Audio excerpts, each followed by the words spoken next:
looking for escapism, Kangaroo Island is not your movie. But if you want a drama that cuts deep with powerhouse performances and cinematography, this film is as haunting as it is beautiful.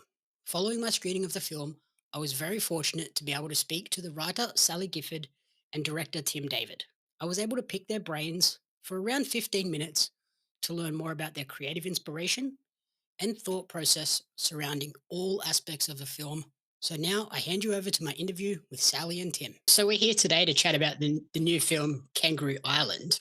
Before we dive into that, I just thought I'd like to get a little bit to know a little bit more about you guys personally. So my first question always is, who are Sally and Tim away from the film set? Ooh. Oh, Sally's is really annoying now. No, it's really glamorous. I'm a mom. I have an 11-year-old and 10-year-old. We both do. But we both do. I say I. We're married. Yes. Yeah. What else? I don't Yeah, know. I'm Canadian. We lived in New York City for 15 years together with our family. Recently moved to Australia, loving it. It's amazing. Yeah. I like a bit of golf, bit of windsurfing. I obsess over work too much, and I can't wait for the whole film journey to be over at this point. But it was but it was a lifelong dream, so I'm not going to complain about being here. And it's a real privilege to you know have people like yourself interested in what we've done and taking the time to talk to us. So thank you. We're Yeah, thank you. certainly enjoying this part of the ride for sure. Awesome, that's great to hear. So the film is scheduled to release in cinemas on August 21.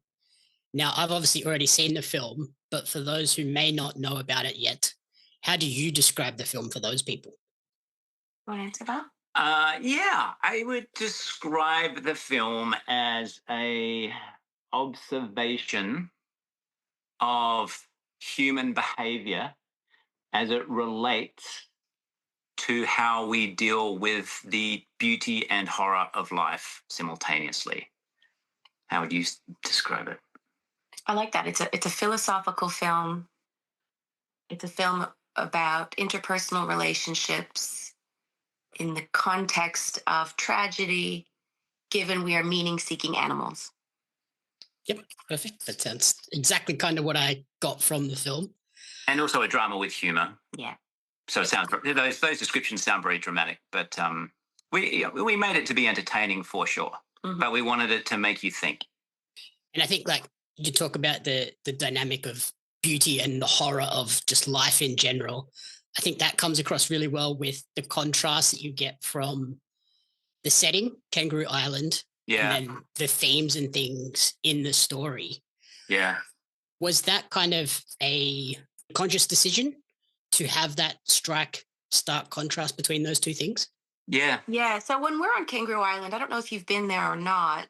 No, I haven't. Okay, so there's wild animals everywhere. There's not a lot of human development. So very quickly, you're reminded that you're just one of the animals on the island. Emphasis on animal.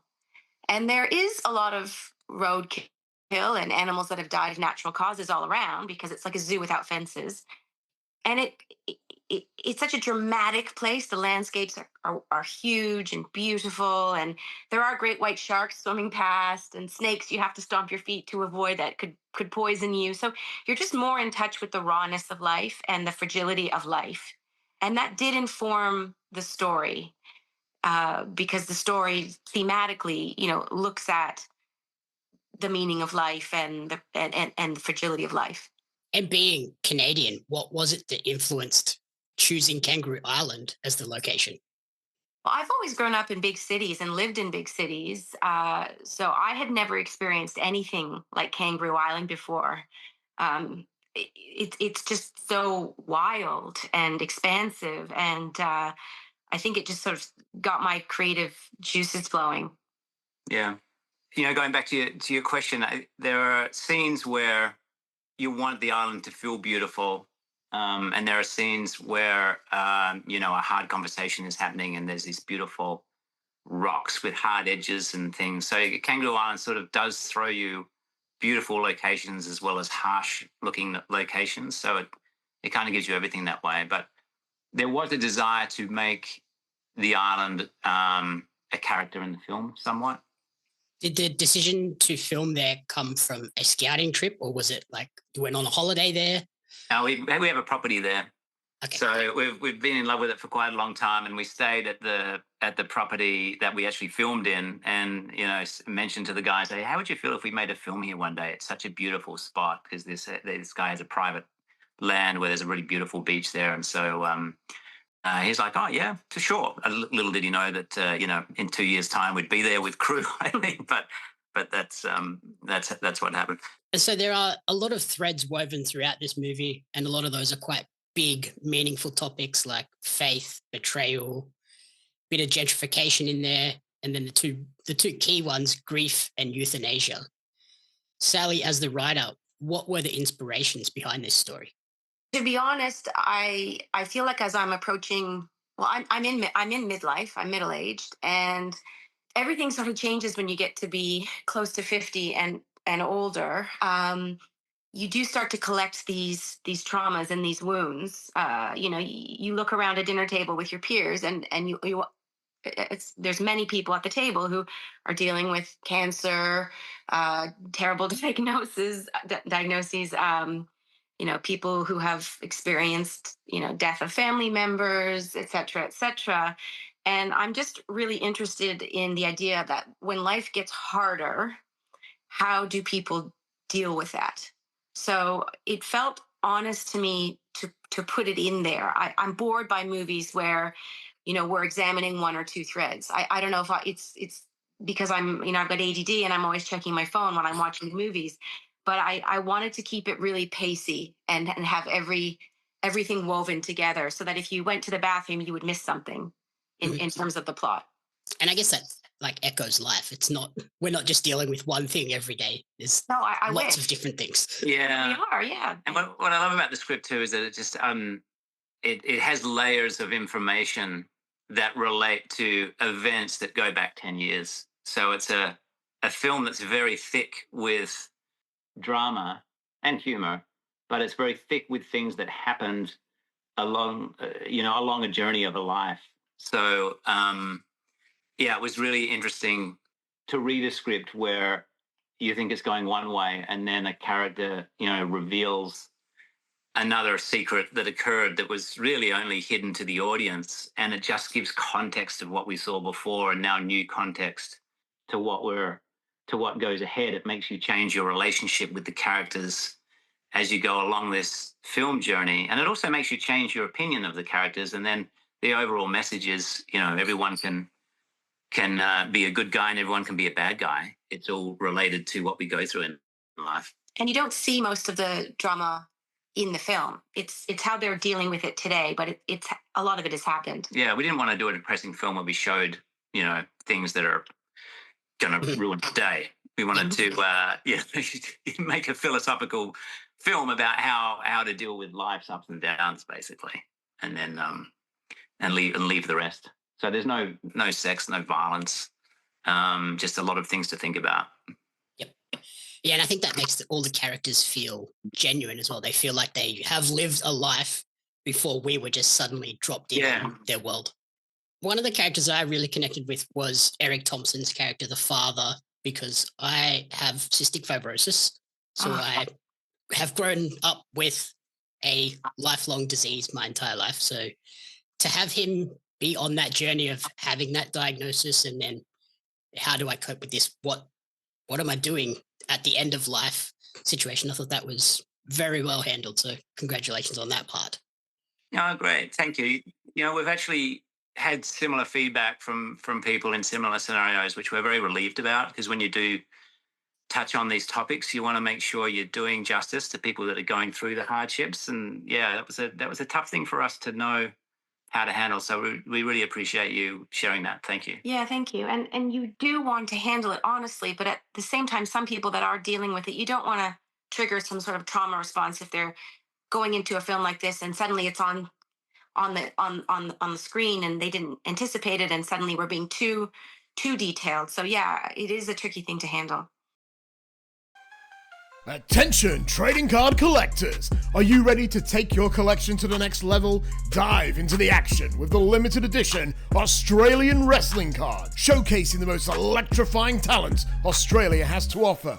Imagine owning cards featuring legends such as Robbie Eagles, Shazza McKenzie, Shane Hayes, Madison Eagles, and many, many more. But that's not all. You'll also snag cards of the iconic referees, commentators, and announcers, just like me, Lord Andy Coyne, to truly capture the spirit of Australian independent wrestling.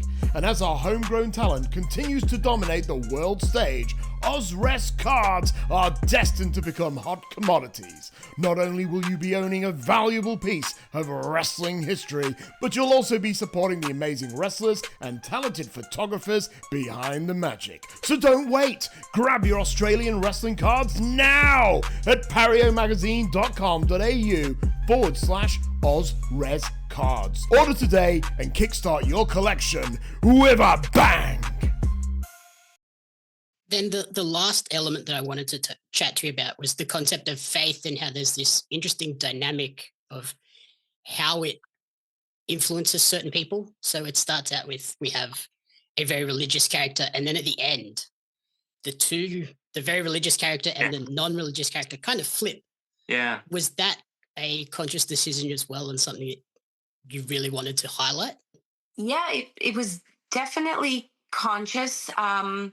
I didn't have that line written when I started the film, but I think I don't think you weren't saying that Lou flips over to the other side, right? I always took it as she was being nice. She was finally giving a nice gesture to her sister, but you. No, that's interesting, and I want everyone to have their own takeaways for sure. But I think she just has a feeling of God. So she's not like, hey, I'm Catholic now, or I'm Jewish, but just looking around and having gone through the loss of her father, and she just felt God. And so all her questions weren't necessarily gone, but she was tipping her hat to that feeling. But yeah, that line wasn't written when I started the film, but as I got to know them and as we went on the journey with them, it just felt like the natural progression for where these girls were growing, the place that they were going into. And I didn't want to wrap it up in a perfect bow because I'm not particularly religious, but even my friends that are, they still have a lot of questions. So I wanted to be honest about the fact that we continue to have questions. That's part of what it means to be human. We live with that. And I love that, Tim, you had that like a different interpretation. Yeah. I think that's the beauty of cinema, that we can all sit down and watch the same movie, but have a different interpretation of it at the end. Yeah. Totally. Yeah, we definitely want. We really did want to create a movie that just made you think. Yeah. Yeah. So then the last question I have for each of you is, do each of you have an idyllic bucket list Australian location that you would like to film the next film in? There's so many places. Margaret River. Margaret River. McLaren Vale in South Australia. I would love to do a South Australian trilogy just because we started there and our kids go to school there. It would make life easy. And there are so many beautiful spots in South Australia that haven't really been explored, whereas I feel like a lot of Queensland and New South Wales probably has. Certainly the outback's been explored a bit. I'm kind of intrigued by Hobart. I know, this is yeah. my first time here. And we're in Hobart for a screening. Pretty cinematic. It's beautiful. Yeah, it's fantastic. I don't know. Where would you like to put us? Selfishly, I would pick down here on the south coast. For me, Honeymoon Bay. It's just like the ultimate of white sand beach. It's basically like chalk. It's that white. It's Honeymoon awesome. Bay? Yep. Okay, cool. Well, Definitely have to do location. You might have started something there. All right, I can't wait to see that place. Wow. Alrighty, so finally, as I mentioned, Kangaroo Island is in cinemas on August 21st. But where is the best place for people to support you both and track your creative journey moving forward? On our Kangaroo Island movie Instagram account. Yeah. It'd be nice if people can follow that and see how it's tracking along. And Facebook. Just please spread the word, because obviously we're a small independent film. We don't have an enormous marketing budget, to say the least. So it's really helpful to tell people to see it if you enjoy the film. And if you enjoy these types of films, even, Yeah, I think the only way these films get made. So anyone that does seriously like the film, or we've had some great feedback by people coming out, and you kind of want to say to them, is the only way you're going to get another film like this is if you tell people about it, Mhm. so that more people come. It's the only way small films like ours can actually get made. But of course, we would never expect people to go and see an Australian movie just to support Australian movies. I think you want to go and see an Australian movie because it deserves to be seen and spoken about. And I feel like we got there. So, the best way to support is if you do see it and like it, share the word as much as possible, because it is almost impossible to have any kind of business model around a low budget Australian film. It's just very, very tough. Mm. Yep. Alrighty, awesome. Thank you so much for taking the time and good luck with the release. You Thanks too, so Jamie. much. Thank Nice to you. meet you. Sometimes a movie will sneak up on you. You might think you're just getting an atmospheric family drama set against a stunning Australian landscape. But Kangaroo Island is different. It's messy, it's painful, and honestly, as someone living with a lifelong genetic disease, cystic fibrosis, this film was haunting and deeply relatable. The story follows Lou, played by Rebecca Breeds. In the film, she's a washed up actress, her career in tatters, drowning in alcohol and regret. And now she's forced into the ultimate walk of shame, heading back to her hometown on Kangaroo Island. But coming home isn't about comfort. It's about facing the family she's been avoiding and the secrets they've all buried. And boy, oh boy, are there a lot of them. Rebecca absolutely owns this film with a performance that feels like a career defining role. Every flicker of pain, every defensive smirk, the way she carries her regret, it's also raw and unflinching. Opposite her is Adelaide Clemens as Freya, Lou's religiously devout sister. Their dynamic is electric. Resentment, love, faith, betrayal, all bubbling just under the surface. You get the sense that these two women are bound together by something deeper than blood, and every scene they share feels like a powder keg ready to blow. And let's not forget the supporting cast, who add even more tension. Eric Thompson as the ailing father, Joel Jackson as Freya's unfaithful husband. They each feed into this atmosphere of lies and fractured family trust. The other kind of unexpected character is the island itself. It's not just a backdrop. Like I said, it's a character. The cliffs, the beaches, the sun-drenched landscapes should be idyllic.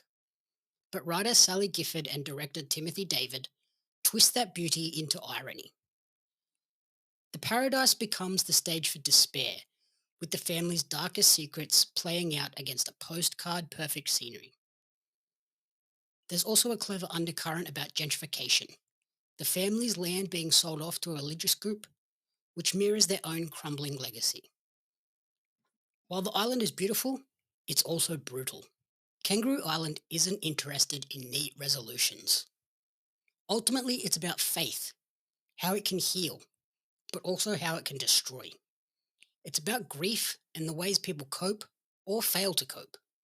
And it's about betrayal in all its forms, from infidelity to the painful decision of an assisted death.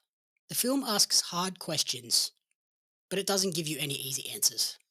And that's what makes it stick. Now, of course, it's not perfect. Some of the revelations, especially around Lou's son, feel a little rushed, like the script is hurrying to get everything out before it ends. I would have liked a little bit more breathing room there.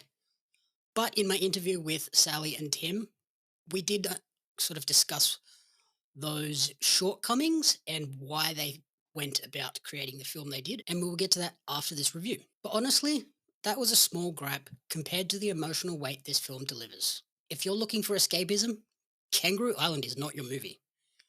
But if you want a drama that cuts deep, with powerhouse performances and cinematography, this film is as haunting as it is beautiful.